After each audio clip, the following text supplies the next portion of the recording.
On. And we are live. Hello, my CNC brothers and sisters. Hey, it's another Wednesday, and we got Juliann on board, and she's going to stay on screen. And Liberty should show up in a little bit because she's having a little bit of challenge with the car, so we'll get that on board. But so as you all know, the ladies went down to Texas last week to the Texas Woodworking Fest, and so there's lots of questions in there about how was it for you guys, and one of the things I wanted to address tonight is part of CNC business, because these ladies were doing CNC business while they were down there, as well as talking to people, meeting some more CNC brothers and sisters. Do you see any on the stream here that you ran into? I was going to say, I see a lot of hellos from Texas. I can't tell you whether their screen name matches their real name, but right. So yeah, we saw and talked to quite a few people down there. I was going to say, went to dinner with Greg from STL Woodworking. That was nice. And yeah, it was quite a fun time. Yep. Last week, well, I just made the decision that I'll let the ladies take the reins on the show and let them assess. And so they did their thing. I'll let them talk tonight. But I want to talk about the power of networking. If you were watching the show last week, I was with Cody. We did live with Cody with his new CNC machine, and we're working on a little video for that. Not a CNC machine, his CNC bit making machine, because we keep the Jenny bits online, and Cody and I have talked a lot over the last 4 years. I've watched him grow. He's watched me grow. I was considering going over to Texas to meet the ladies, but it was 15 hours driving time from where I was, so I didn't want to push myself that hard. I went out to Colorado, so there's someone I saw on a thread that's in Colorado for the week. So I went to Colorado, went up to Pikes Peak, and I drove down to see Cody, met up with Roberto, a soon-to-be CNC brother. He brought me lunch, and then I went over to Saguaro National Park. It was doing a bit of a hard reset. It was very worthwhile. Sometimes you got to do that. So, yep, business was holding. The ladies were keeping the fort down. But I do want to just say real quick, I did get something in the mail here from Robbie, and he knows that I'm a Jeep lover. You all know I just got a Bronco, but I still have my Jeep. So this is still quite valid, and it's very cool. He put a metal, what do you call it, a grommet on there to keep it from wearing down. So that's very cool. So Robbie, if you're on the line here, I haven't seen you in the thread. Thank you. And any of these gifts that we get in the mail, we have decided we're going to start showcasing them on the website. So we'll showcase the gifts. Put your name, your first name, last initial. We'll do maybe a two sentence blurb about you and a picture of you. So I think that's really cool. We want to make sure we start to honor our folks. So we'll keep this to business, but we don't have to stay on business the whole time. And hoping that Liberty shows up fairly quickly. But you know what, Juliann? Everybody's wondering about Texas. So we've got a couple questions out there that we'll get into your experience about networking. I'll talk a little bit more about that. But Howard was saying, what was your favorite place to eat in Texas? It was actually a vegan restaurant, or, kind of sort of a vegan restaurant. It was called Flower Child. So that was really a good ending dinner to the trip. Because we made a mad dash to the FedEx store to ship our stuff back, and we're just kind of walking around downtown Austin and happened upon it. And what do you think? Yeah. So yeah, Liberty and I really enjoyed that one. The sangria was great. Oh, really? Yes. You gave yourself a little gift while you're down there too. You and Liberty did. Yeah, we did. So before we went, a couple months before we went, I had this idea of tattooed in Texas. So the Thursday that we got there, we actually went and got tattoos. So yeah, there's my little Copperhead Slytherin Deathly Hallows tattoo. So he's healing nicely. That was super cool. Yeah, I was ready to touch her. She says, "Don't do it." You 'Cause came it's- out, you were about to poke it. Well, Dwayne earlier, he was like, "It's an extension," and he goes to slap it, and I'm like, "No." it was such a clean tattoo at this point that I almost thought it was like one of those little temporary tattoo stick stickers. on. Dave was asking, did we stop sending reminders about the meeting for the meeting? I guess he's talking about tonight. So, no, we still send reminders. We probably didn't get to it because the ladies had to catch up on stuff after being out for a little bit. And Oz is wondering, did you get 10-gallon cowboy hat? There was actually a booth at the event, and they were wearing the giant, huge foam cowboy hats. Both of them were. It was for an edger company. So that was pretty funny because you round the corner and all of a sudden all you see is hat. Eye catching. That was marketing. Catch the eye. That's the interesting things that people do. And this is a question for Liberty. So we got that there. Oh, Oz said, don't forget to give us a thumbs up. So hit that little thumbs up button below the video. That'd be awesome.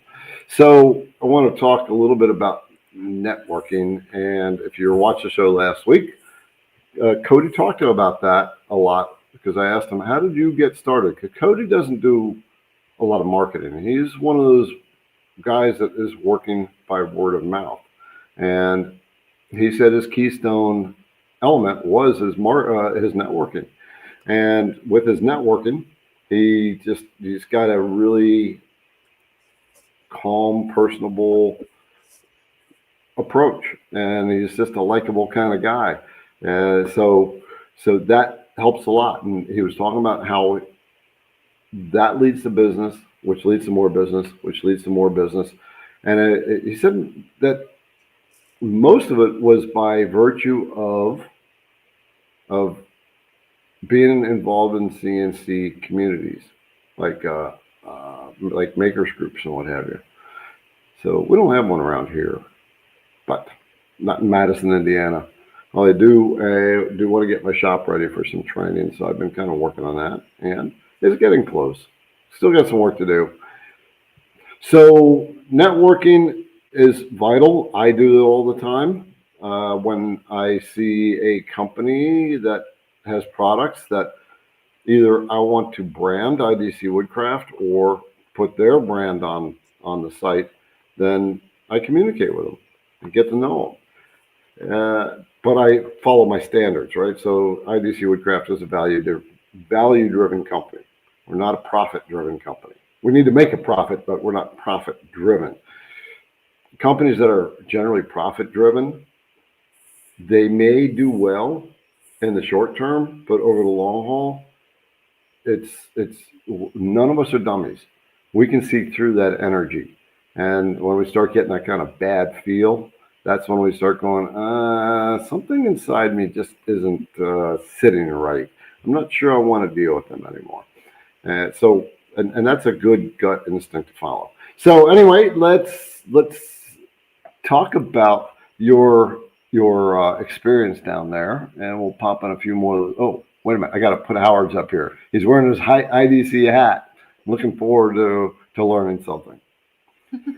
So what was some of your experience down there? And then we're going to dive into what you guys learned just in your experience of being the representatives of IDC Woodcraft, getting to know people, whatnot.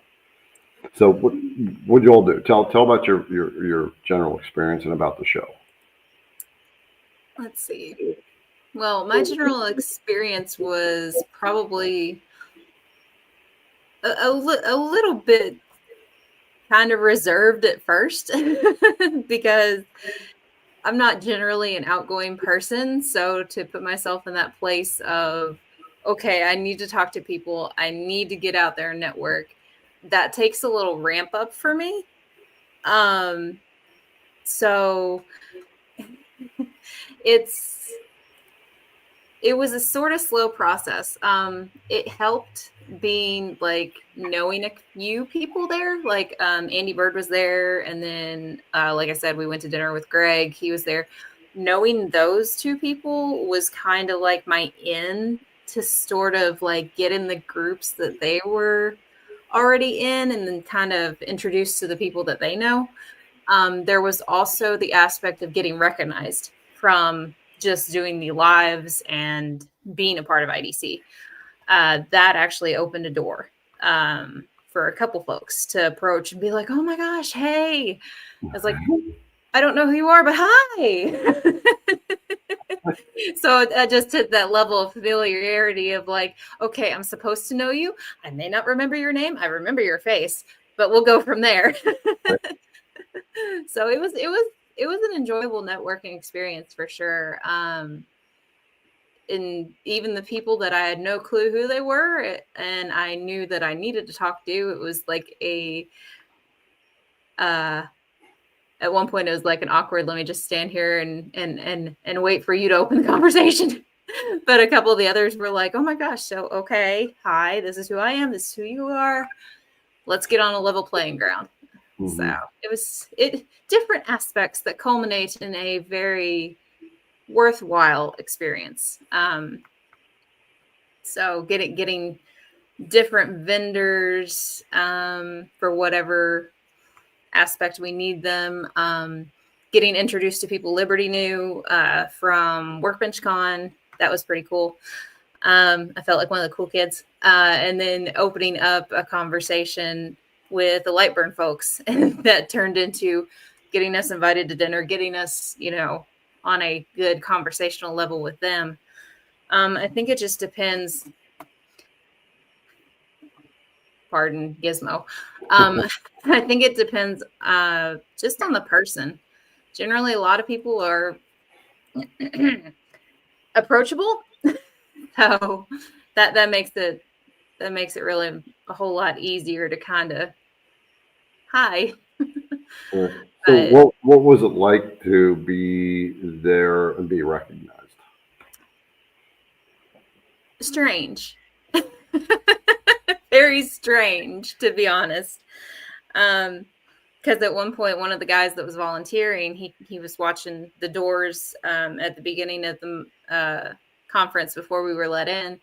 And then I'd been running around for a minute, and Liberty goes, hey, you see that guy over there in the blue shirt? And I'm like, oh, crap, what? She's like, he wants to meet you. And I'm like, why? That was my first reaction. I'm like, bless his heart. Oh my gosh. I go over. I'm like, hey. And then he starts showing me pictures of his projects that he's working on, and they're phenomenally fantastic. So there are a couple other guys that, where's Garrett? Where's Liberty at? And I'm like, oh, okay. You know where I'm from and what I'm doing. Hi. So that was really cool. Not necessarily something that I've ever been used to.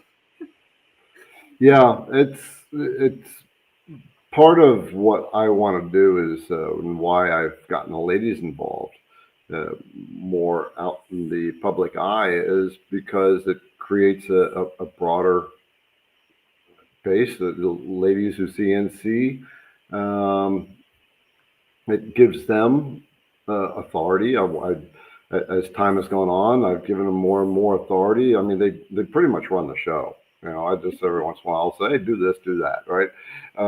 Which is kind of cool. I really like they have a business run that way, and they're passionate about what they do. And this is the kind of dynamic that ends up creating, because then we can have a broader aspect of networking.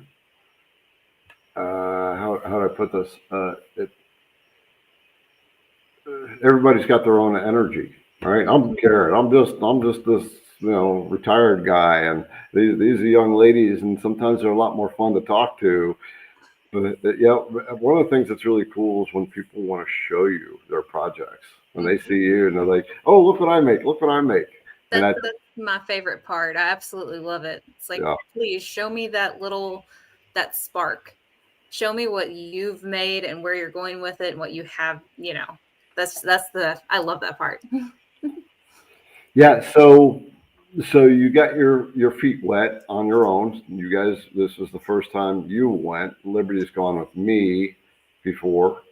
She's just kind of run off, and I think you guys kind of ran into that again, or you guys just kind of did your own thing. You network, talk to people independently. You had a couple of classes and whatnot, Mm-hmm. Yeah. right? So so just keeping this in this concept of the networking stuff, from the CNC creator's perspective, someone who wants to make projects, the experience that they're having right now and what we're talking about, it's no different, literally no different from you and your projects. The idea is you just get out in front of the right people. So they're down at a show.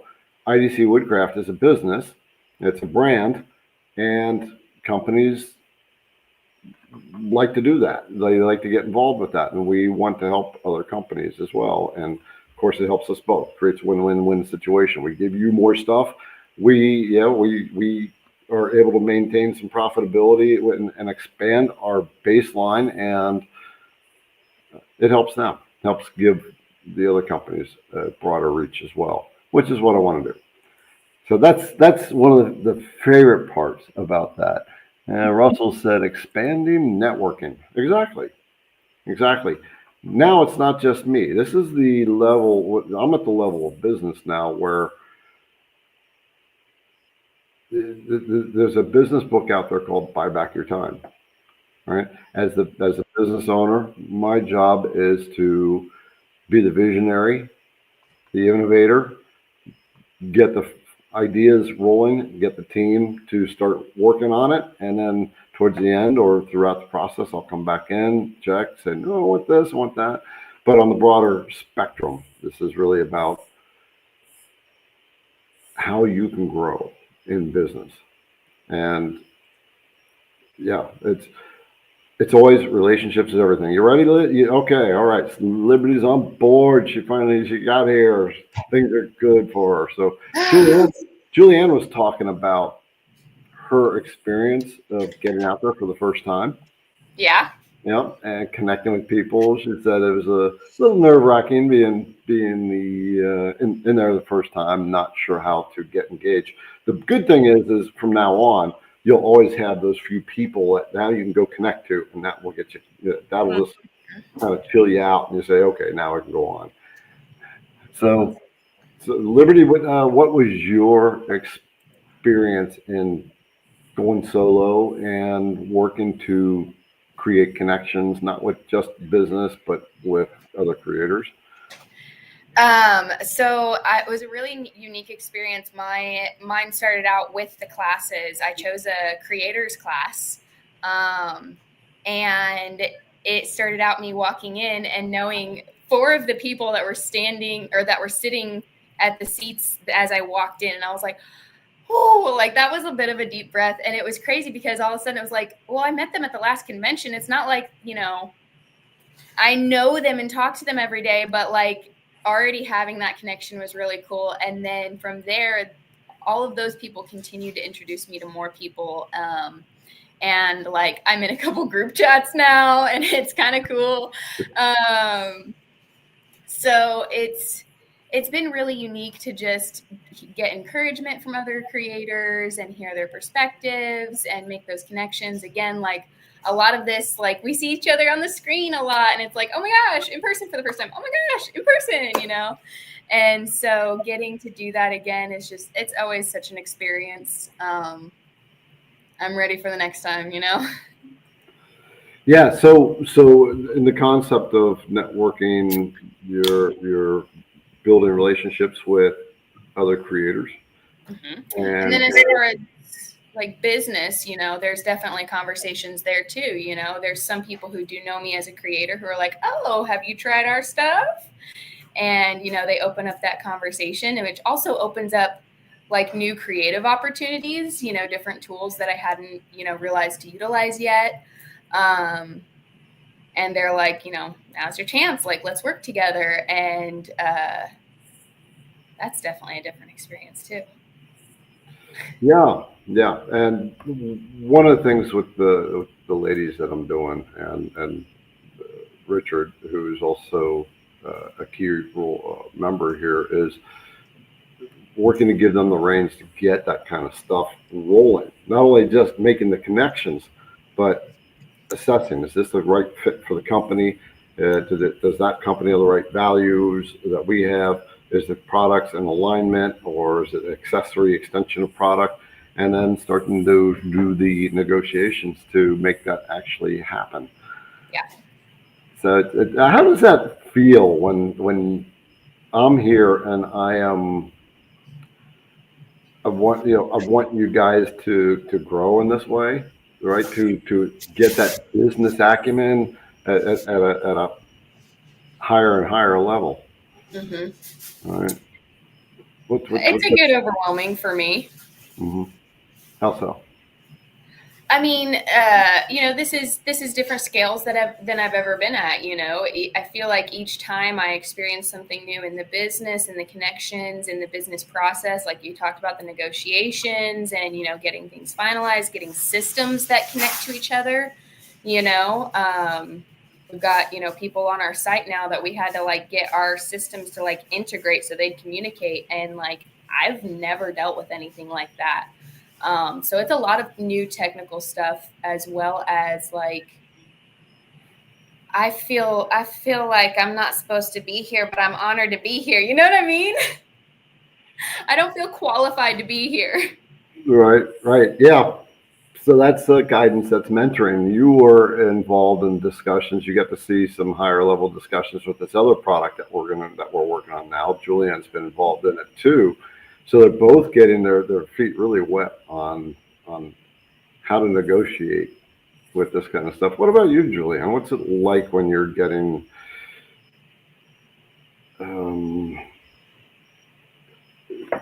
both of you are getting kind of mentoring to run the business, really? What's it like for you, Juliann? There's a little trepidation with it, simply because I see where it's going, and like, kind of sort of like Liberty said, I don't feel like I'm qualified to be at this level. I have the knowledge, I have the know-how, I've got previous experience that's been plugging into this position, but as rapidly as things have been moving lately, it's kind of like, okay, here we are. Cool. Oi. So it's good. It's a good growth experience for sure. Definitely kind of breaches the boundaries of being comfortable, which is a good thing in business. Like if you're comfortable, you're not moving anywhere. So it just takes a little getting used to be pushed this direction. So it's a bit of a different thought process, isn't it? Mm-hmm. Yeah. And this is why this is actually a good conversation for those who want to start business. As you guys are learning this kind of thought process, and is that going out to the show was part of that, right? Get you out there, get you to start not just mingling, but seeing the opportunity and starting to engage with people. How has your thought process kind of changed as you've been with IDC? So you've been with me for 3 years now.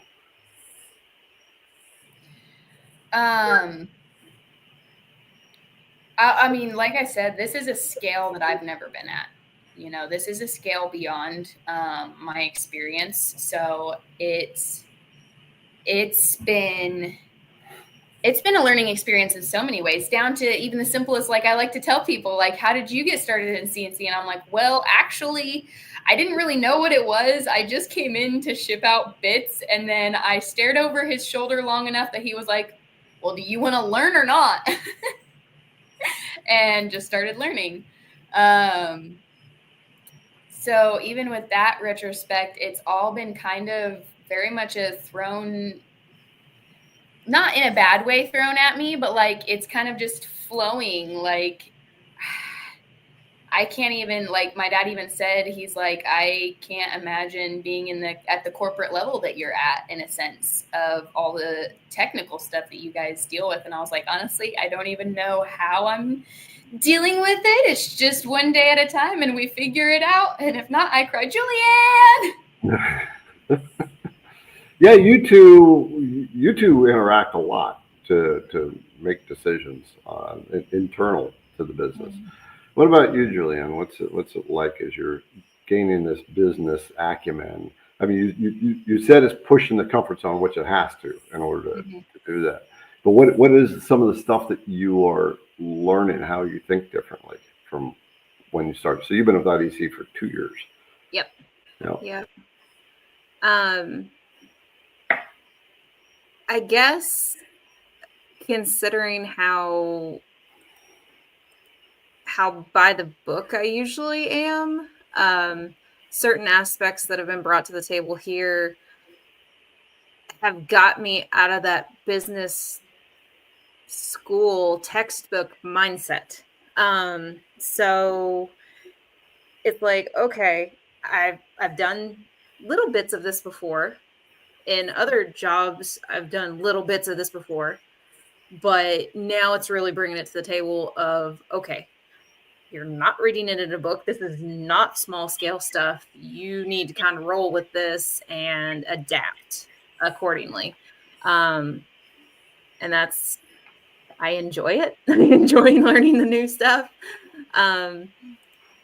But yet again, I have to go based off what Lib said. It's like, it doesn't feel like we're at this high of a level, like, or that we should be. The word corporate scares me. So at this point, I have to, I guess, gear it in my head as this is my job. You know, I enjoy what we do and why we do it. But I can't let it be overwhelming. I can't let myself be drowned in the deluge of, holy crap, look at these numbers. Holy crap, look at all this stuff that we're doing. I kind of got to ride it out a little bit. Like psych myself out to, it's not that complicated. I got this. We got this. So if you followed the textbook by what you learned in business, do you think everything would flow? Do you think the company would grow the way it grows? Honestly, no, because you have that visionary mindset. So you're that driving force of, for lack of a better word, creativity and what avenues and routes we should follow. So it's kind of like it, you could write about it, you could read about it, you could say that you know it, but until you're actually in it, I don't think you can say you know. That's like telling people how to do push-ups versus them actually doing the push-ups. I don't want to do push-ups. Yeah. The big thing is the innovation and the creativity. So Liberty, Juliann, her strength is the organization. Liberty's she's like me. She's like bing, bing, bing, like a ping pong ball. Has the creative energy, and to mold those two and build them into visionaries. That's a trick, but it takes a special person or a special mindset to be visionary. I like that. And with Richard. So it's just, it's fun to be able to create that, especially after my journey. Something's on its shift, and I'm not sure exactly what it is. So, like I said, I took that hard reset, and I'm not sure what's happening next, but I know it's I created a vacuum. And when you create a vacuum going forward, something's going to happen. All right. So Robert said, Liberty, did you go to the 6th Street in Austin? Nope. You're still muted. You're, yeah. Nope. Nope. What's on 6th Street? I don't know. Was Let's not go to 6th Street, but we'll make it there next time we're in Austin. We seem to keep making it back to Austin. We've got a list of places we want to go to too. I Mhm. think like we've heard Waterloo twice. I would like to know in the comments for folks who've had some success in the networking aspect. So, what did you guys gain out of networking? What Liberty? You've had opportunity to do it before. I want to ask Juliann first. What's the benefits that you see in that, and and what did you gain from that? The benefit from networking, I think, you can always expand the web of people that you have, because you're always going to know somebody who knows somebody else. They're going to know somebody who knows somebody else. You're going to be able to bring all these people together, and that's where the magic happens with it. So, I mean, I've always loved the meeting new people aspect. It's regardless of who, where, or when you're from, there's always something to be gained, learned. That connection is what makes it. As far as what I brought back from networking this go around, I need to grow my network. I need to meet more people. I need this growth to happen. That way other things can come to fruition. So, yeah. Liberty? Who? I mean, yeah, I guess so. This is my 3rd event like this. And so, like, I think, like I said, that now at this point, there's a lot of people that know me. And I think my favorite thing is like the relational aspect of it. And whether it's we have been on a live together, or I've watched their videos, or they've watched mine, or they've watched, our lives. Like, a lot of people here, we've met Mr. Lester twice now. Juliann got to meet him for the first time. We've met quite a few people. Obviously, Ellen, the first time I met her was at my first event. And that's Madra. So I think it's just the connections and the relationships, because even if none of us are directly networking with each other, it is such a community. It is such a community. And like Juliann said, this person, but this person knows this person, and this person knows this person, and this person knows this person. So even if this person isn't your direct contact, even if they're just a buddy, there's something else throughout there that you can benefit each other. And same with the other direction. Even if you're not the person for them, you may know somebody else to pass them along to. And we've seen situations of that. So You probably haven't experienced this yet, but the idea of starting to mastermind, and so you guys do what I would call lower level mastermind. And that's when you're like engaging with a vendor or somebody, and you start getting ideas of how we can help you or you help them. And what I want to get you guys into eventually is true entrepreneur masterminded. That's where you're sitting down with other business owners and you're talking about the challenges and these business ideas. Yeah, look at that. So we'll be working towards that too. I want to say, James, I'd like to say thank you to Garrett for getting me started in CNC. You're welcome, James. And it's pretty cool. What's it been like for you to be a Liberty? Because Juliann, you haven't really run a CNC machine yet, the CNC router. But Liberty, in your growth, from James' perspective, you talked a little bit about it, but. Yeah, so I spent a lot of time in practice mode, essentially, because I was scared to touch the machine. I spent almost a year just studying VECTRICs, and then I did like a little name sign or two for this giveaway that we did, and then I started carving stuff and everything. And it just, so I was scared to go into it, but watching you a lot, you know, it definitely continued my confidence. And then, like, you know, these people are watching these videos, but I'm also like, I'm here, like, especially when we were downstairs, we're hearing the videos be made all the time. So it's like this subconscious learning.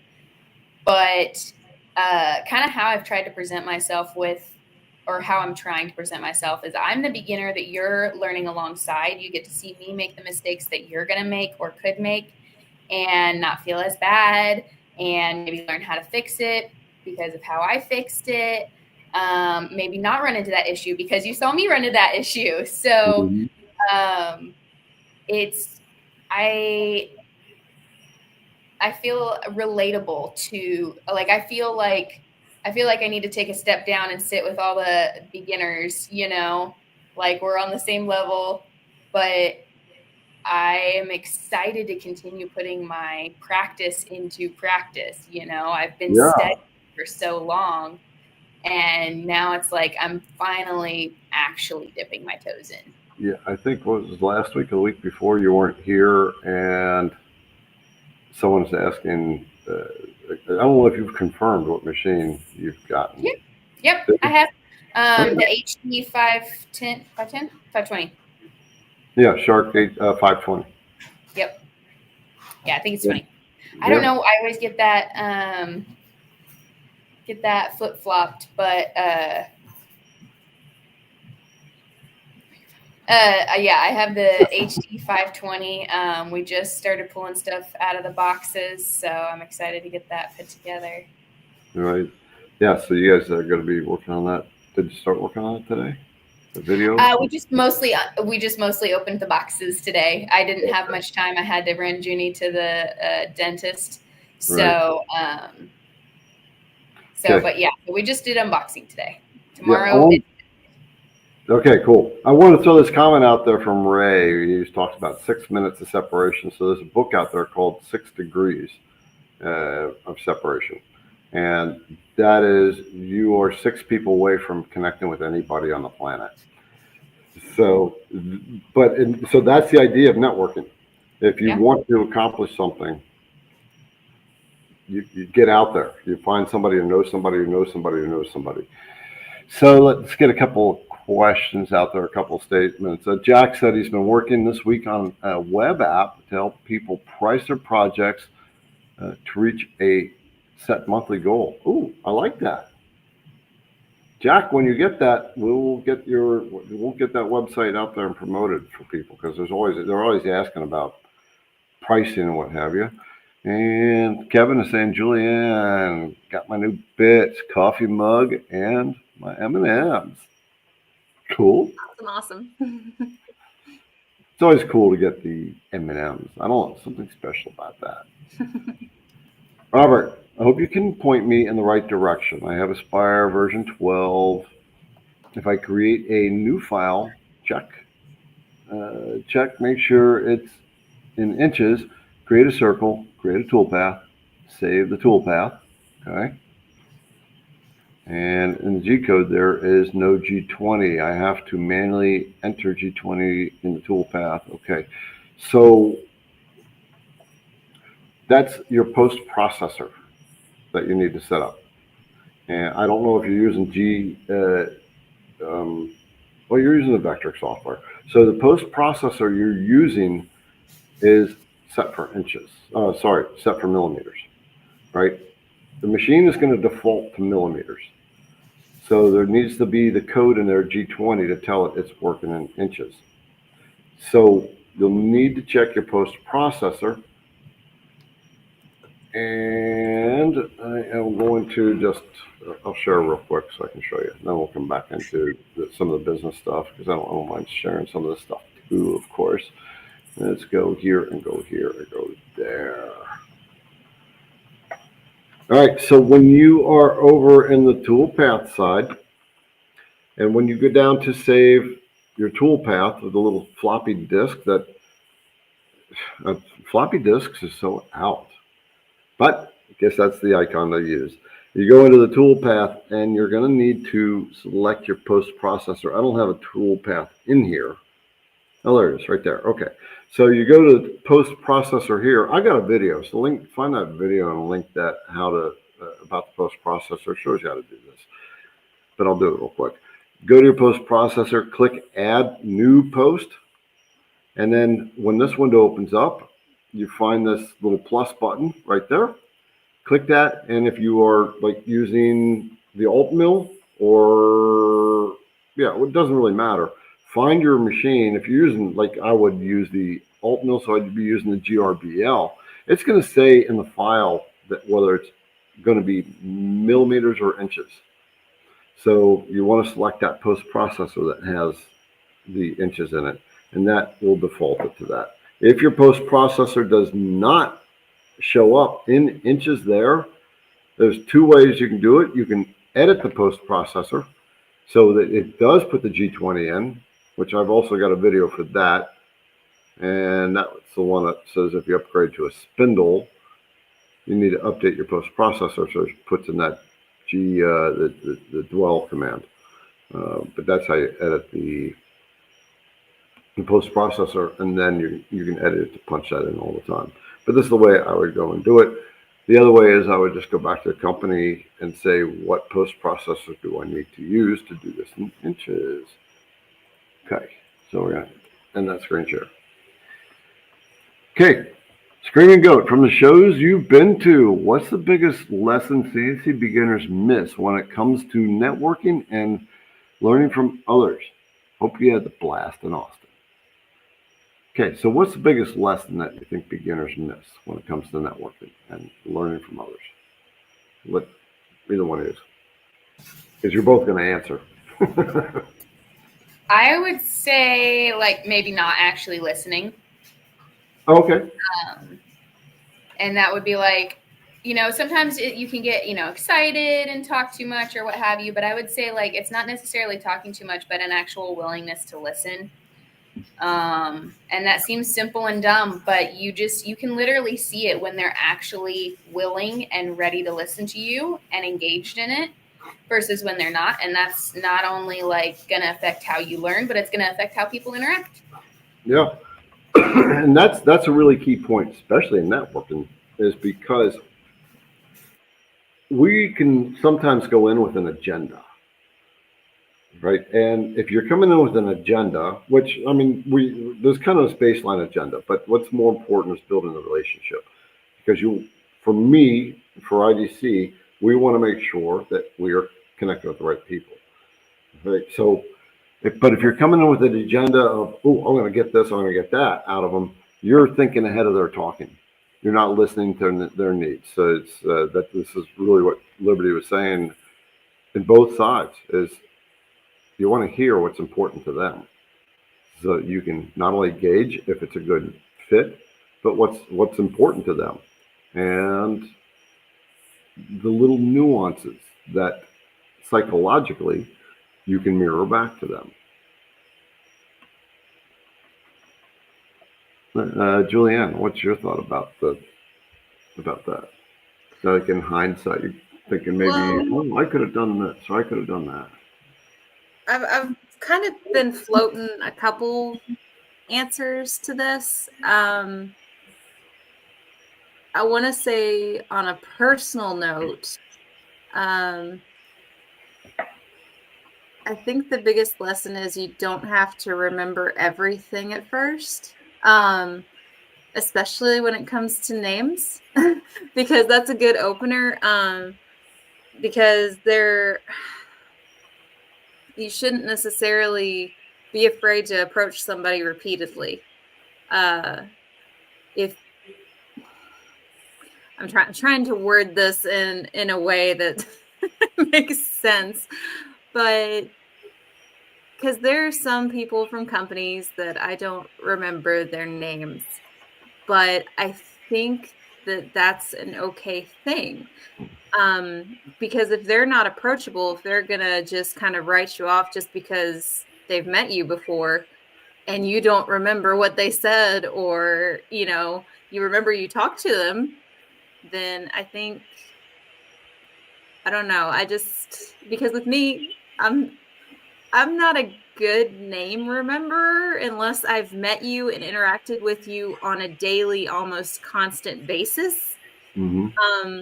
So I think the lesson is don't be afraid to go into it and be like, hey, you know, can you explain what you do to me again? Or, you know, what's your process? What you doing? Don't be afraid to be vulnerable and re-ask those questions. Because odds are, if a company's remembering you and like, oh man, this guy's coming back to us again, he doesn't, you know, he's asking the same stuff over and over, they're probably not going to be at the top of your list. You want a company that's going to work with you no matter what the situation is. So I don't know, just thoughts. Those are really valid thoughts. We're not perfect, and we go up, we talk to people. We talk to so many people, it's hard to retain all the names. The trick is make that impression. If you spend enough time, this is the art of listening that Liberty was tapping into. The art of listening. If people feel heard, they're definitely going to remember you much more than if you're not listening to them. It's an energy exchange.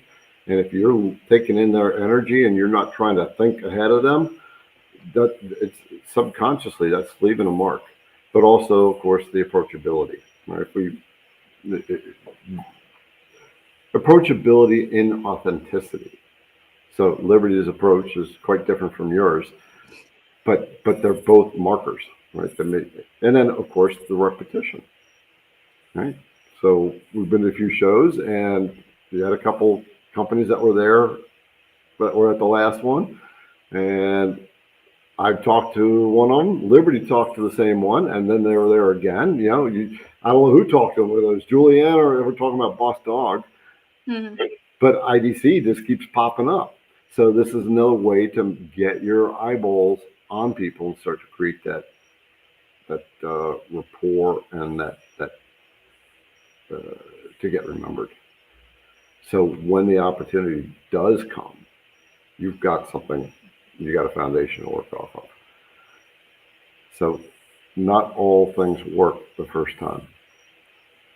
That's why you go back. In business and sales, they say 5 rejections before you get a yes from one person, the same person. So that's high level sales. All right, let's get another one out here. Let's see. Carl just got the diamond drag bit. Have you done a video on this? I have one. It's an older video. Liberty is going to get into doing that. So, but that's not quite yet. She's still got to set up and get things going. That is one of my near next projects. Once I get the machine running, that is like, I literally already have the glass and everything for it. But so I will be making a video on that. But yeah, Garrett does have that Eagle video. Okay, so yeah, unfortunately, I lost that Eagle file because that was a free download for people. That was such a cool file too. So you're going to do it on glass, right? Okay, you can maybe do it at the same time. Do it on a piece of cast acrylic and see what the difference is. All right, William Woodworks. Good evening. Will you be expanding or adding to your digital files on your shop? Yes, we are. We actually had a little discussion about that. That was actually an idea that we had.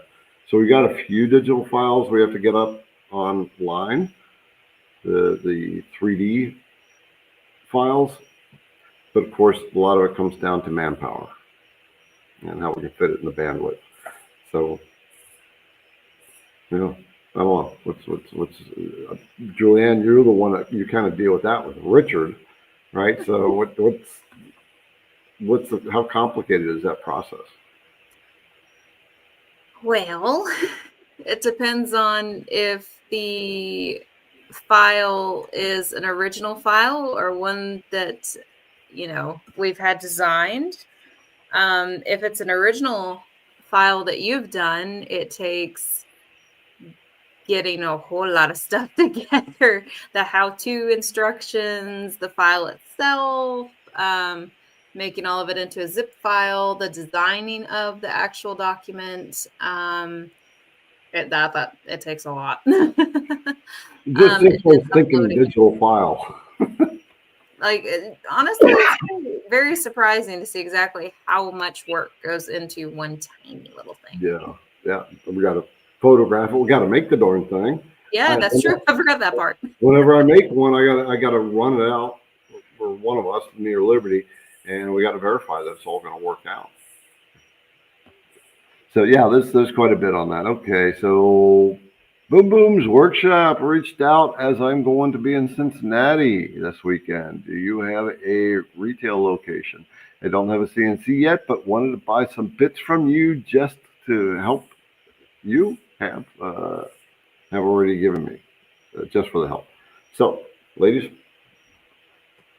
We aren't exactly there on weekends. We're in for about 1 to 2 hours to get the Saturday shipments gone, and that's about as far as it goes. We run full tilt 110% during the week, so the weekends are ours. We do not actually have a retail location, but we do have the occasional visitor that comes in. Quite a few, actually. So, yep. Garrett's preparing his shop to possibly have things happening there. Yeah, I got the shop all done now. It's ready to go. So, Liberty, about this question? What would you say? I mean, Juliann kind of covered most of it, but I mean, she kind of covered it as, I'm sorry, I didn't realize you wanted both of us to that's answer. okay. That's okay. She approves. It's kind of covered. So what do you guys do whenever we have a visitor, Liberty? Thursdays typically is our day for visitors. Between what time? Usually I want to say 10 and 1. It's a Hmm. very, very small window because of everything that we do in our differing schedules. So just depends. I'm running in and out for kids stuff. Mm-hmm. Yep. And we've got meetings to work around. So Visitors get a little. Yeah. Oh yeah, they get special treatment. Oh, yeah. We give them a tour. They get to see where we work. So Yep. So you get a little special treatment. So don't forget that if you want to I'm not swing going by. to give it away. Yep. Don't have a retail location from Cincinnati. We are about hour and a half away, roughly, depending on where you're at in Cincinnati. If you're on the west side of Cincinnati, it's an hour away. If you're on the east side of Cincinnati, it can actually go up to 2 hours away. But it's a beautiful drive along the Ohio River Scenic. What do they call it? The Ohio River Scenic Highway. Yeah. Beautiful drive. Yeah. Where we're at, it's you head out anywhere like 2 miles and you're in the country. So Dave said, if you had to pick 2 or 3 shows, conferences for CNC enthusiasts to attend, which ones would you rank at the top of the list?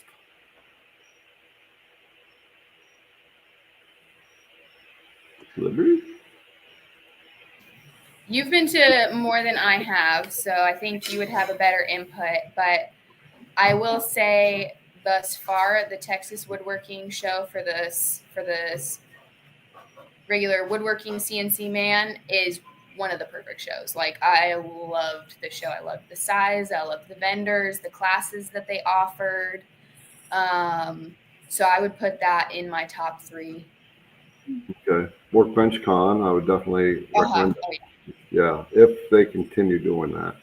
And beyond that, I haven't been to, beyond that, we've been to conventions. So conventions are a different animal. You don't want to go to conventions unless it's very specifically woodworking, because all the conventions we've gone to are, they've got these big industrial machines, and there's a few vendors scattered around. It's interesting to see the big equipment that's there, but I don't necessarily recommend conventions. I agree with that one.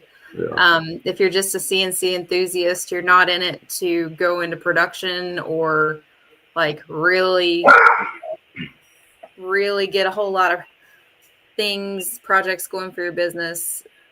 Definitely stick to the smaller ones. And let me put a little disclaimer. We have not yet gone to every single woodworking fair festival yet.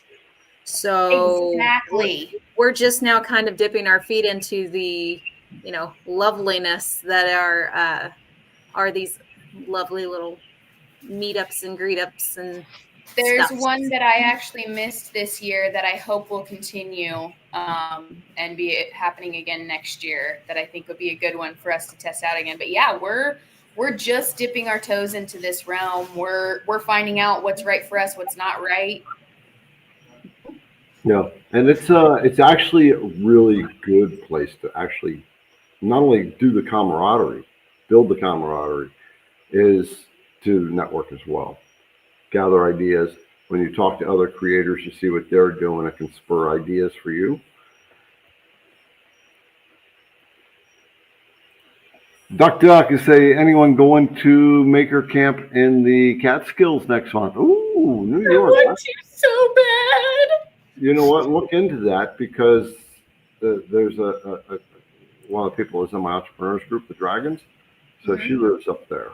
She's dealing with cancer now, so I want to let's look into that. October 10th through the 13th. I was about to say it's the 10th through the 13th. I know. I was going to say, I've already got it pulled up and I'm checking it out. Oh, Liberty, you already know about it? I have had so many people tell me that I need to go to Maker's Camp. Okay. All right, we still got to go to Mark Adams. Yep, in that Indianapolis. too. So, yeah, so we have to gear this around some of our priorities. Like at this point, the business is going into high gear. This is the season where things are picking up.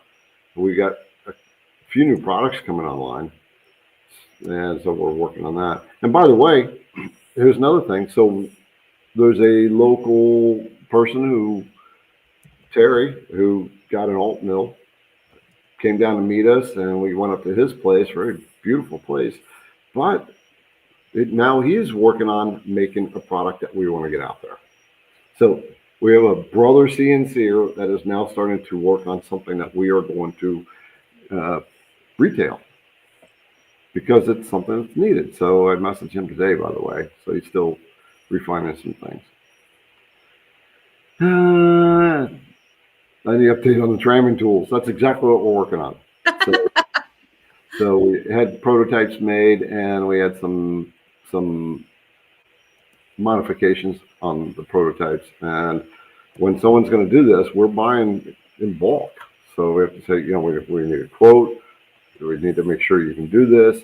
Are you going to be a reliable maker for us, reliable supplier? And they have to get their ducks in a row as well. So, yeah, we are working on that.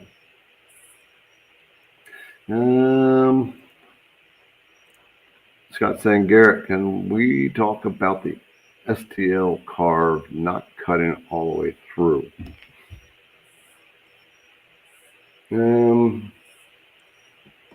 Well, the STL,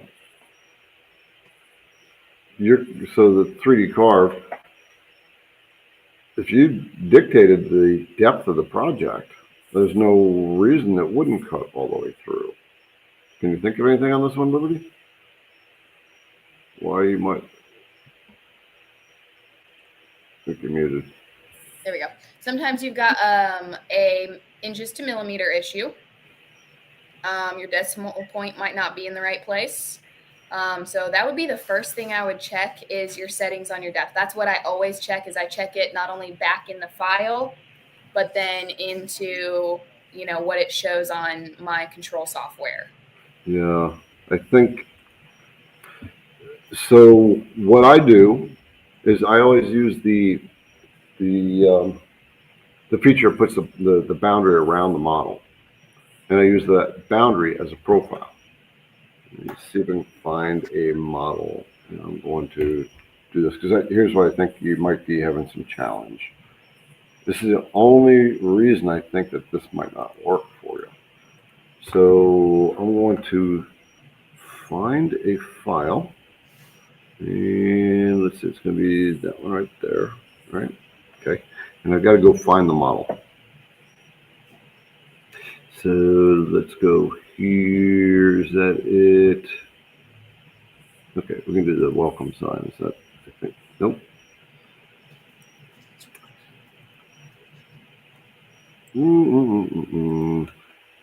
I created a second directory when I'm doing videos.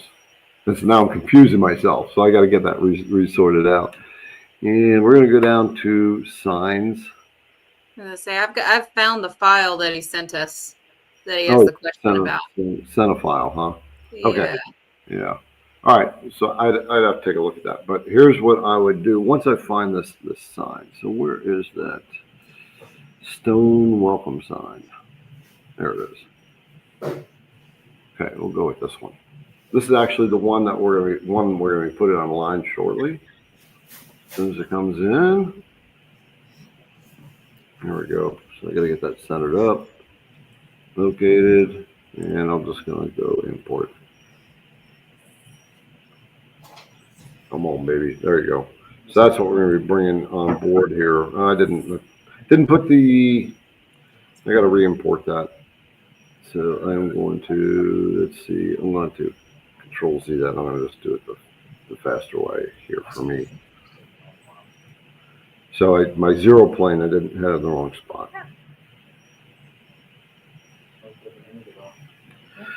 All right, center. Next, I'll put my zero plane down at the bottom. Import. So this is modeled after a little project I had from many years ago. So I think this is kind of cool. So it's just like a stone welcome sign. So what I would be doing on this is you select the model. And you're using, well, if you're using the VECTRIC software, you want to use that feature that has it looks like a cube and it's got a little red line around the box. You select that, and what that's going to do is that's going to create, you can see that line right there, go like that. So that created a vector all the way around, and then use that as your profile line to cut it out. That's what I always do. So that will probably solve your problem. Okay. So hey, Garrett, been with you for a few years now, back at Bob CNC, great machine to learn, and as you built it, actually selling it tomorrow as you have graduated the Ultimate 4x4 using the Beast, Badger, and Hog. Woo! Yep, if you haven't gotten the oat mill yet, you're going to love it, brother. It's going to be like a major upgrade. That's like going from a bicycle to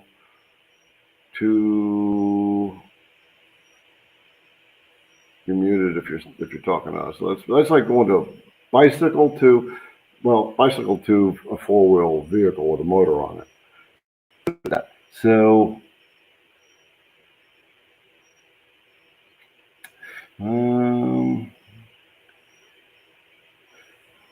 so from the woodshed. What? Wait. What? We can tour IDC Woodcraft and meet all of you celebrities? Yeah, absolutely. Absolutely. We can even give autographs. We should do that. We should have a mug with an autograph thing. Mm-hmm. Yeah. We got to get that new mug online. We got such a cool mug. I'm gonna say I've got the packaging right for it, so. Yeah, so I want to get back into the business stuff, but it looks like most of these are technical questions right now. Mm-hmm. So we'll work on some of these technical questions here. Vector question from Screaming Goat. I purchased a project when I load it, it's 4 inches. For the life of me, I can't figure out how to resize it to 12 inches. I've changed the settings and nada. Okay. Nada is nothing in Spanish. So you want to change a 4-inch project to 12-inch. So I'm not sure what settings you'd be changing other than changing the model itself? I guess I'll have to save again or share again. And we'll come back to this model here. Zoom it out. I'm going to minimize your message there. So the way I would resize the project is you got to go back to the project. You have to rescale everything. So if you have a 4-inch project and you want to get it to 12-inch, select all the elements of the project that you want to change the size on, and under transform objects, it is the second button in. So I'm all the way over to the left under transform objects, and when you hover over it, it says set the scale. When you select that, down at the bottom you change the width and the height. There's this little checkbox right here that locks the X and Y together. So if you change one, the ratio is going to stay the same for the other. So if you change X to 12 inches, Y is going to change based on that ratio of what it's at right now. So right now this project is 38 inches. I need it to be much smaller. So the width is 38 and then the height is 25. I'm going to make it down to 12. And you'll notice that this number down here changed automatically because that link X and Y are together. And then we apply and now just resize the project.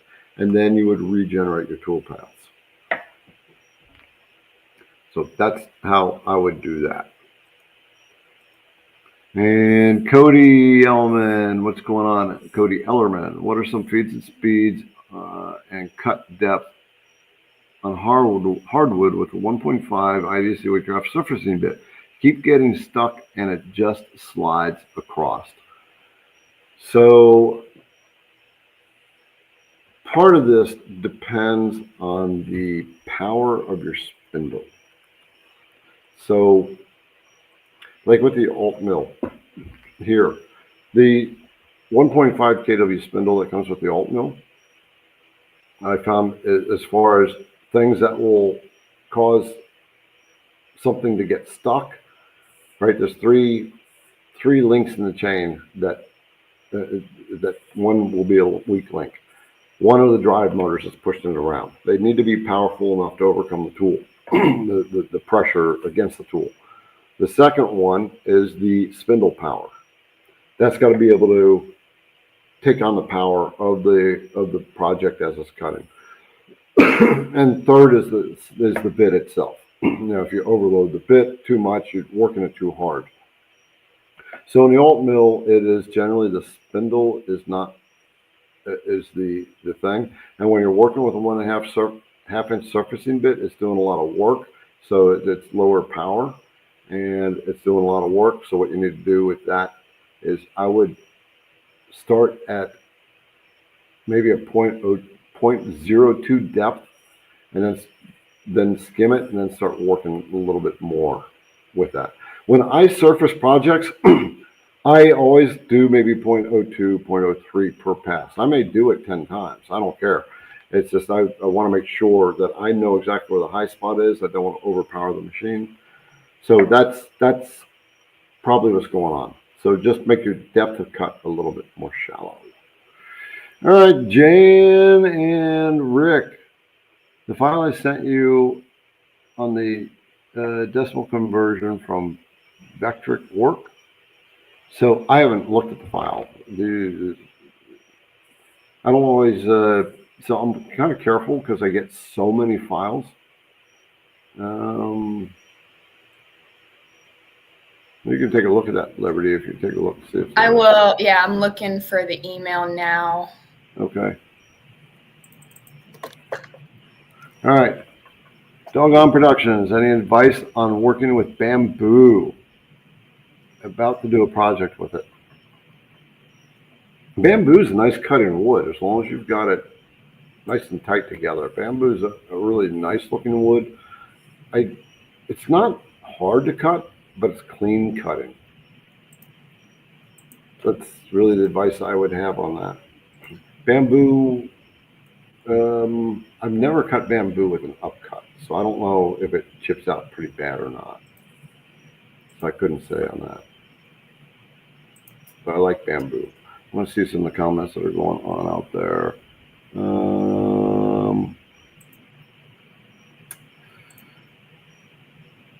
Okay, just looking back at the standard thread. Okay, that's the file. Darren, on the alt mill, when outlining project, spindle goes crazy and throws code. How slow down during outlining? On the alt mill, when outlining a project, the spindle goes crazy and throws code. How to slow down during outlining? So I'm not sure what it means by throws code, but I'll tell you what to do here. So you have spindle control on your machine. I'm going to go over to here. And you should watch the video on the G-Sender control software, because I mentioned this later on in the video. So if you look at mine, it's got that little thing right in the way there, and I can't, there we go, I can move that, okay. So you see this red bar right here, that you can actually control the spindle RPM on the fly. And the blue one, you can control the feed rate on the fly.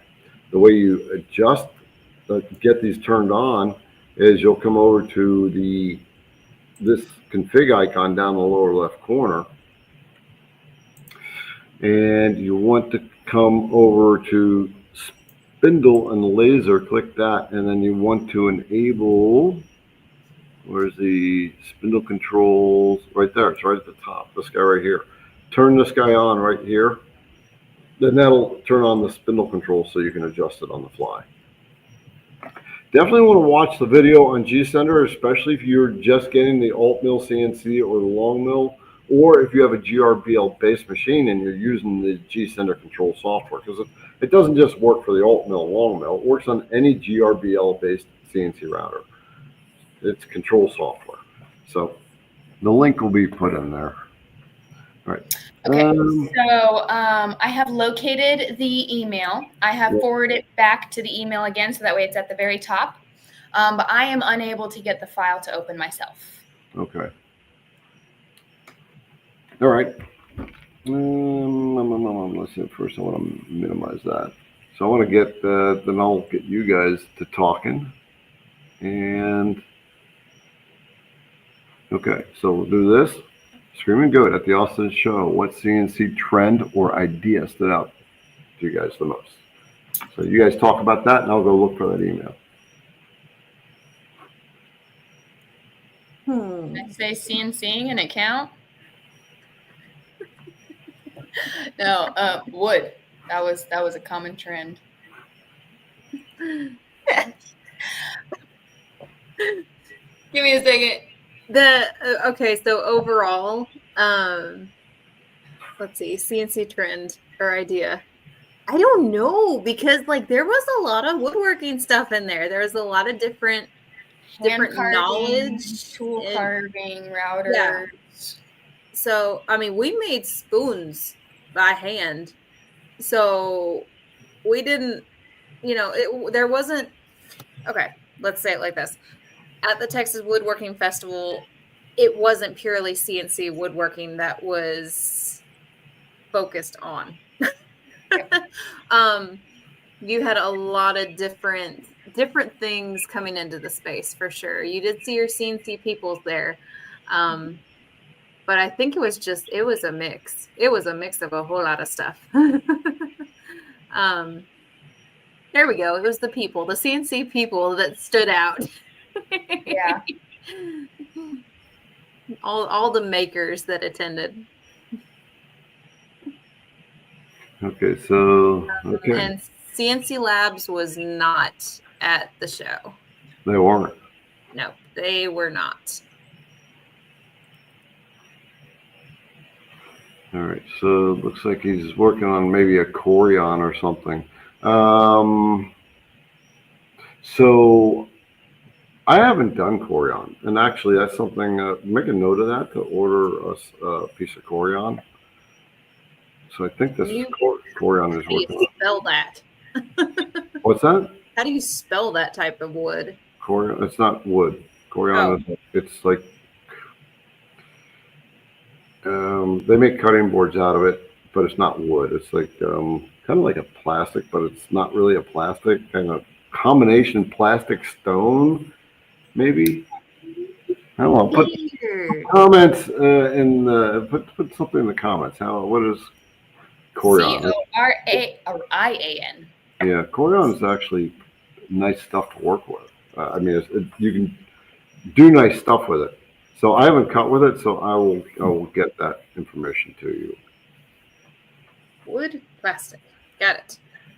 Okay. It's a coriander. I think that's a spice.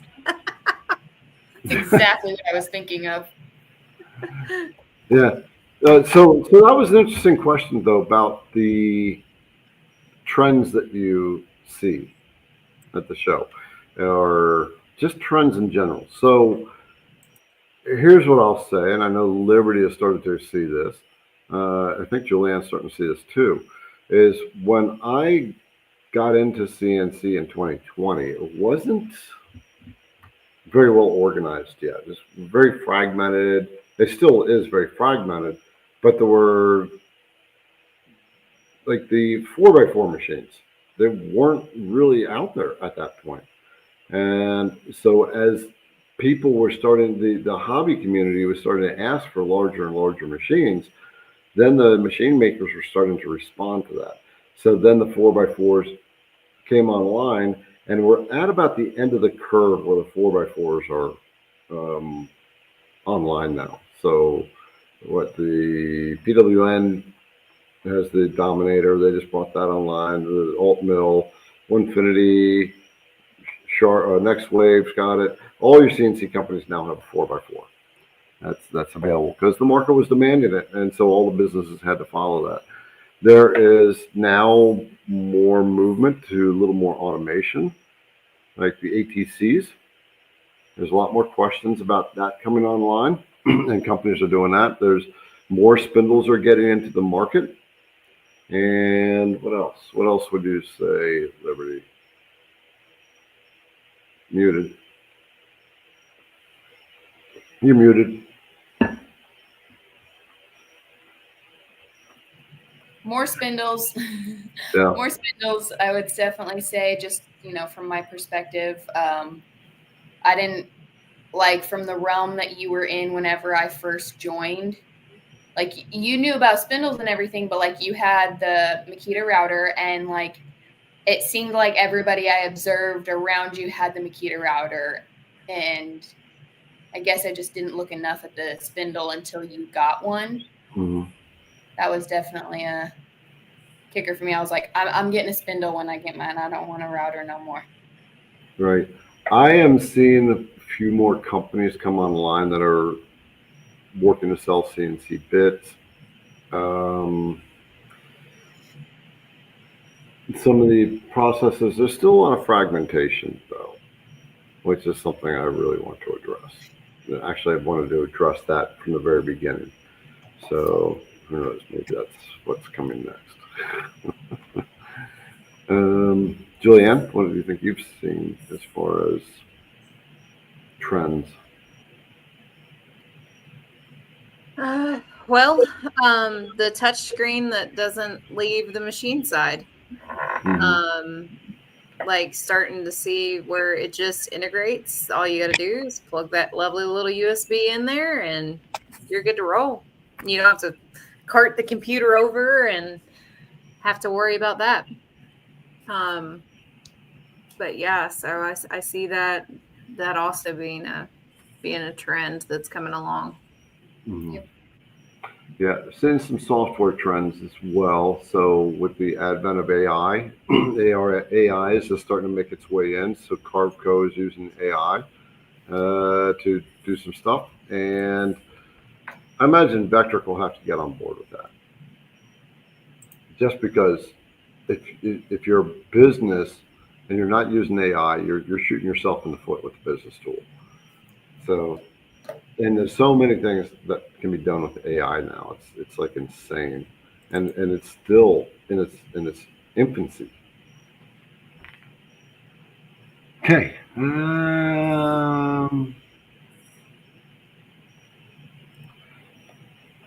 From the woodshed, any tips on easiest way to record video and then your computer screen?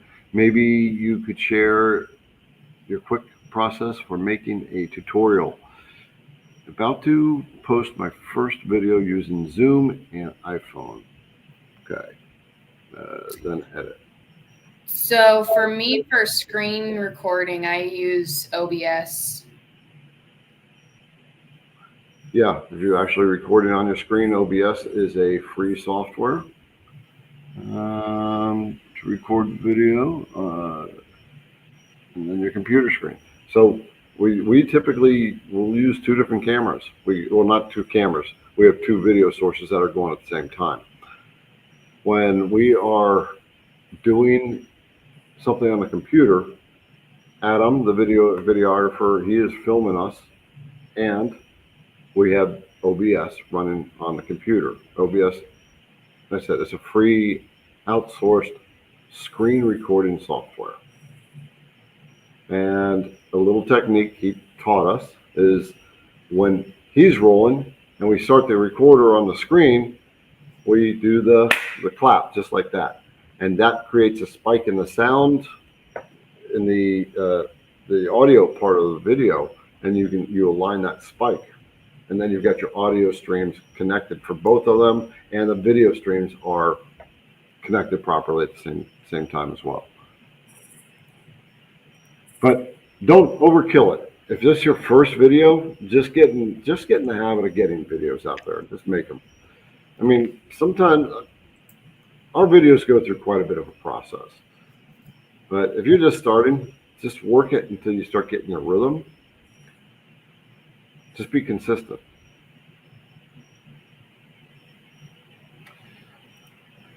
Does the outlining operation seem to work with the new version of GSender? Yes. Yes, it does. So I will have to show you guys what that is for those that don't know. Hey, Cody. Is Cody on board? There's my brother. Yeah, I was hanging with him for a couple of days last week. If you guys were there, and got to see his new toy as he was ramping it up, getting it dialed in. So it took a little bit of time. He was working on his compression a bit, and it was really interesting to learn the processes, his thinking process as he's getting a machine dialed in, and all the things that you have to think about, and the science that's behind a CNC bit. And that machine is so cool. Can't wait to go back and actually watch it do a bit and actually do the video on the standard process that it follows. But we did get a good stuff. So what was I going to show? I was going to show the outlining operation. Okay. I needed to share screen. So I'm going to share the screen, and we'll flip over to GSender. So first of all, what the outline feature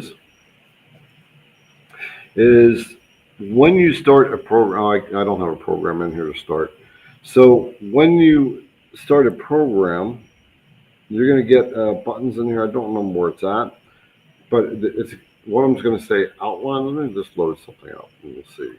Now I'll just load, not those. All right, let's go to CNC models. There we go. Let's just pick something up at coasters. All right, up there. Go somewhere else. We'll just bring that in. What is that? Okay. Wow, that's way over there. That's a odd one. I'm going to bring in something else.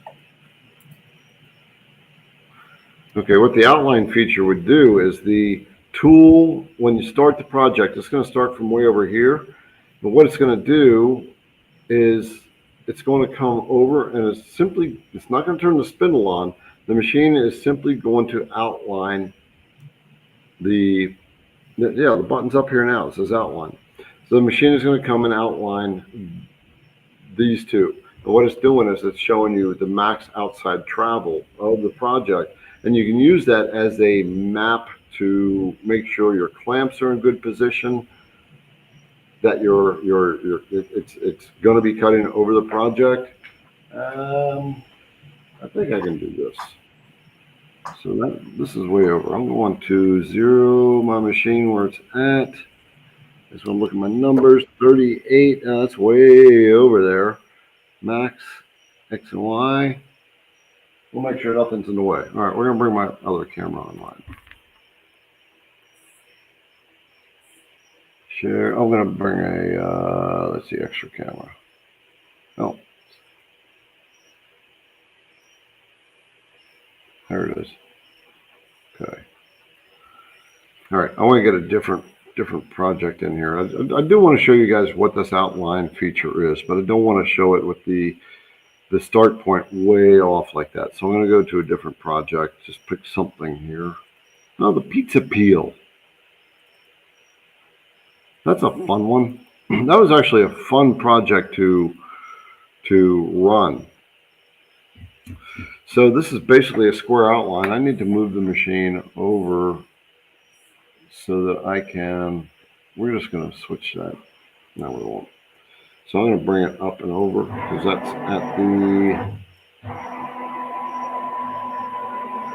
I'm going to come way up. Come on, baby. Here, let's just use that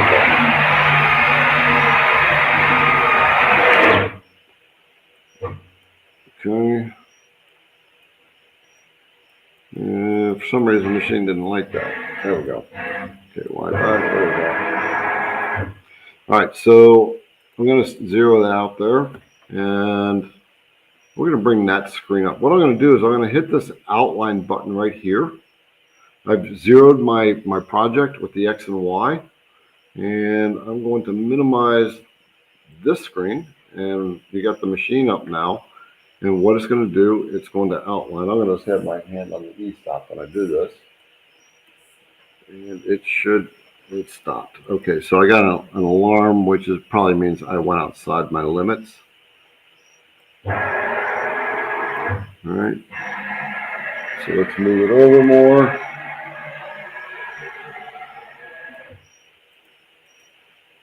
And outline.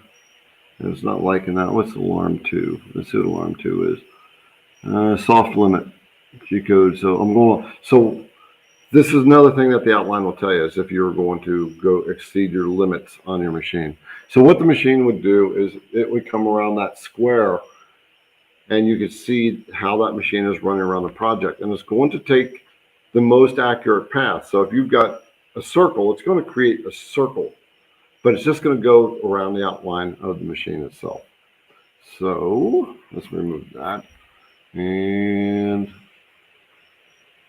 But yes, it works. So the reason I alarmed out alarm 2 is I had a out of bounds, a soft limit error. So Kevin's Garrett, have I had issues with the Z minus being within 1/8 from the rapid movement? No, I haven't.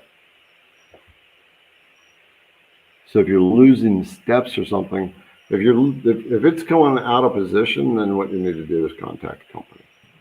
But I would also check all the hardware, make sure everything's tight on the machine. Aaron, will there be a hobby level 5-axis CNC? I couldn't tell you. I know we got that would be cool. You know, eventually there will be. At some point there will be because of the progression of CNC. I don't know when, but I know it will happen. So Ellen is asking us, I don't have a drag knife. Is there something many users use often? Liberty, talk about drag knife. I mean, we've talked about that. You're muted. Are we talking about the diamond drag knife? No, drag knife. Like a drag knife, like a cricket? Like a vinyl, yeah. Yeah. I'm interested in trying it out, but I've not seen anything on anybody using it yet. So it's a good question. If anybody's used it, let us know. But I do have one for it. Yeah, we actually want to get drag knives online. I've actually wanted to do it like 3 years. I wanted to do it before Liberty even got with IDC Woodcraft. But there's a lot to do before drag knives. Mm-hmm. Yeah, so crudely made. Okay, do folks have a video on how to set up two-sided carve? That's actually on my list of videos to make. So what I've kind of taken a step back for a little while. So these guys are really running the show. So I'm taking some time because I'm going to be going to the next level. I got to let things settle in. Had to do some clearing every time when a business plateaus, as my mentor said, if your business isn't growing, it's not the business, it's not the economy, it's not anything. It's always the business owner. All right. So I've had to step back and look at me and make some changes. So that's why I've been kind of quiet. So these guys really do run the show most of the time. Actually, kind of all the time. I'm only in there, 4 hours a week, maybe. That's a good week when I'm actually in the office. give or take a couple hours, just to depends. Yeah. So anyway, that is on my list to make. So it's got kind of off target from the networking aspect, but that's okay. I haven't been watching the regular comments that people have been talking about some of that stuff. It's varied. It's varied. That's okay. Yeah. That's cool. It's just kind of a hangout evening. And we're going to be doing a giveaway. Oh, it's 9:30. I guess it's time for a giveaway. All right, so let me get screens going here. I'm slowly like moving towards the bottom of the screen. The more tired I get. Okay, here we go. Welcome to those of you who have never joined us before. We definitely appreciate you. So how this works, what you see on your screen, #, hashtag, whatever you call it, you will enter this entirety into the YouTube chat. So this will enter you to win stuff. Liberty and I kind of decided that we are going to share a little bit of the sticker wealth that we ended up getting in Texas at the Woodworkers Fair. So we're going to give some of those away. And we've got some other spare kind of extra goodies, things like the one stuff in that one drawer. Yeah, exactly. So we want to share the wealth with you guys. If you didn't get to go to Texas Woodworking, yeah, you didn't get to go to that. We are just going to send you a little bit of it ourselves. So, and you only have to enter this one time, and we'll do 2 drawings. I do not know if Garrett has entered IDC or not, but if he does, and it happens to come up, then we will do another special drawing as well this evening. Yep, so, I already put it in. I put my entry in. Well, I missed it then. To be fair, it's not just the junk drawer; it's the special drawer of extra woodworking type things. Yeah, it's like brand new woodworking type things that we've been given, and like there's only so much of it I can or want to use. Like I want to like be able to share the experience and the wealth. So yeah. We generous. Oh, by the way, we are talking about doing a little bit of a sweepstakes too. Oh yeah. Discussion on that. Yeah, so keep your eyes open. Eyes and ears open. Make sure you get on the CNC Entrepreneurs if you can get on the CNC Entrepreneurs Facebook group too, but make sure you join the CNC Insiders mailing list if you're not on it already. That link is down there in the description.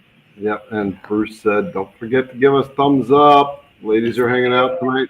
They spent the whole time here tonight, so it's kind of cool. John is on.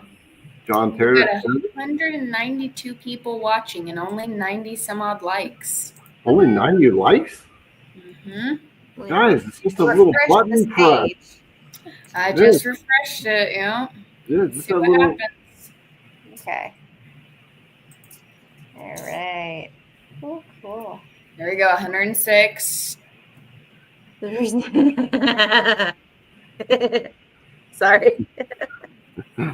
Lester says the reason I've been going to the office is the big commute time. Yeah, I've gone from 1 minute to now 15 minutes to get to the office. Oh my gosh. So yeah, on the show, what would you say to folks who haven't gone to any of these shows? What would you guys tell them? Don't feel bad if you don't hit every booth at these kinds of things, whether it be that they're busy or it's just not something that is up your field or you don't have time. Don't feel bad, because like a lot of these places have like everybody that was there resourced, and you can continue to research afterwards. Mm-hmm. So you would definitely encourage them to find one of these shows. Oh yeah. I thought VECTRIC was a good one too. Yeah, that's very specific. That's the only reason I didn't mention that one. Like, I loved the VECTRICS event, but that's purely VECTRICS. So Carrie hit the like button this morning. Early bird gets the worm on that one. All right. Okay, yeah, Jeff, Windy City Smokers. I had him on briefly a couple weeks ago, and that's what he did. He networked, just got his face out there, and now he's starting to see the success. You can't stop. You can't quit.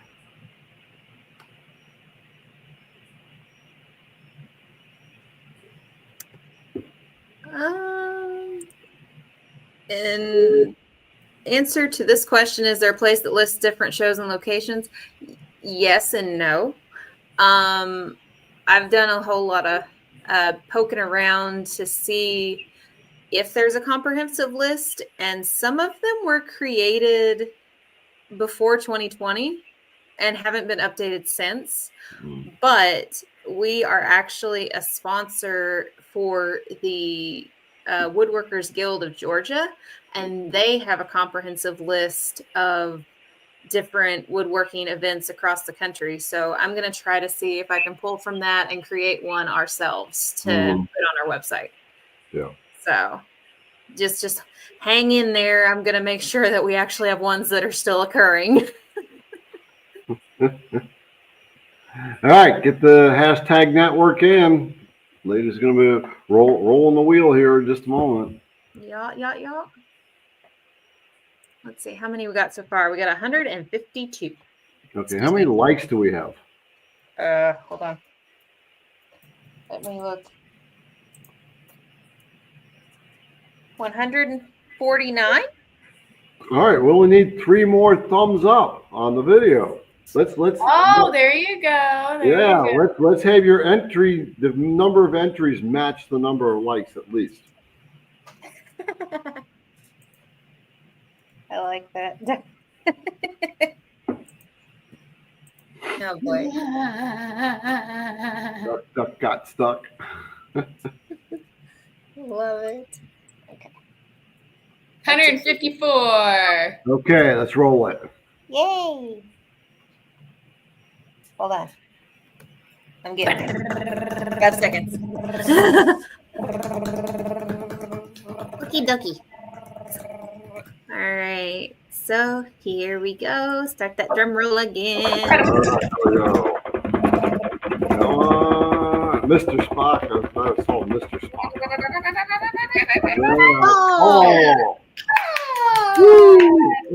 Paul one. Him Brooke. What's going on? Super cool. All righty. Mr. Paul, go ahead and head on over to idcwoodcraft.com and hit that contact us page. You're going to Wednesday winner with your name and address, please. Okay, we're going to go ahead and draw our next one. Okay, number 2.